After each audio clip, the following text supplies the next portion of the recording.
He moves through the reeds at the river's edge with a limp he can't fully hide, favoring his left side, 10 meters of scarred muscle dragging just slightly out of rhythm with every stride. A Torvosaurus in his prime is the largest hunter for miles in any direction.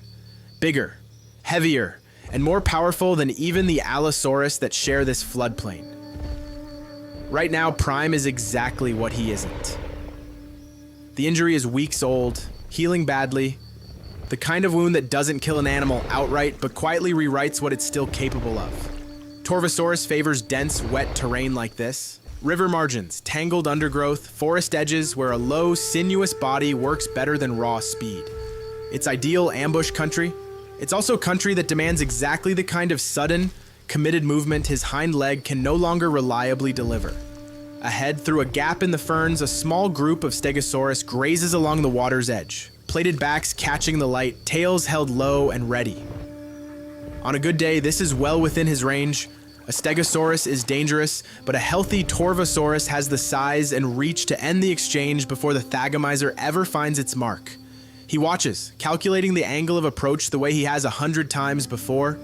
The lead animal shifts its weight, tail swinging into a loose, defensive arc, and something in his own body answers with a jolt of pain he can't push through fast enough. He breaks off before he's even fully committed, dropping back into the reeds.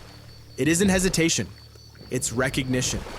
The half second of hesitation his leg would cost him against that tail. Spike isn't a risk worth taking, not with an injury like this. A miscalculation here doesn't mean going hungry. It means an infected wound, a punctured lung, an end far worse than an empty stomach. The Stegosaurus group continues grazing, undisturbed, unaware how close the calculation came to going the other way. Hunger doesn't wait for wounds to heal though, and by the time the light starts to fail, he's covering ground again, angling away from the open water toward the tree line, where the undergrowth is thicker and the prey is smaller. A lone Camptosaurus browses there, a fraction of the Stegosaurus's mass and armed with nothing sharper than a beak. It's not the kind of kill that would have interested him a season ago. Today, it's exactly the kind of kill his body can still manage.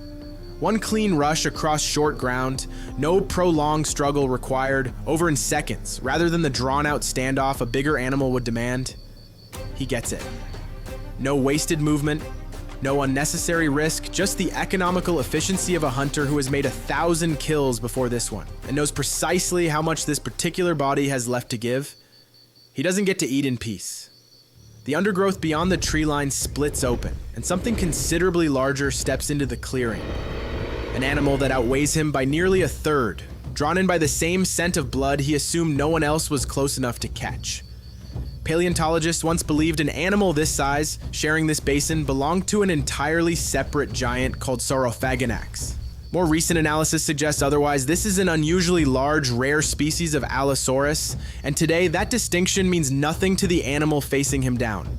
It did not travel this far to negotiate. There is no posturing, no display, no careful sizing up the way two evenly matched rivals might manage it. The larger Allosaurus simply advances, head low, jaws already parting, and every instinct in an uninjured Torvosaurus would have been to hold this ground. His kill, his stretch of forest, his right to the meal in front of him. But an uninjured Torvosaurus isn't the animal standing here. He backs away from the carcass one measured step at a time, giving ground rather than the fight, until the distance is enough to turn and disappear back into the cover of the reeds without turning his back on the threat completely. The rival doesn't pursue. It doesn't need to. It simply claims what's left of the Camptosaurus and begins to feed. Somewhere back in the wet undergrowth, the largest predator most animals in this ecosystem will ever encounter goes hungry again tonight. Not because he couldn't kill, but because for the first time in longer than he can remember, killing wasn't the hard part. Even kings get old. 35 million years separate this river from what comes next. In the cloverly badlands of early Cretaceous Montana, a very different kind of predator is refining a strategy no lone hunter, however large, could ever match: the coordinated pack. Next time on DinoLore, we follow a Deinonychus pack as it puts that strategy to the test against a Tenontosaurus many times their combined size. This channel runs entirely on people choosing to like and subscribe, so if you want more of these, that's genuinely how.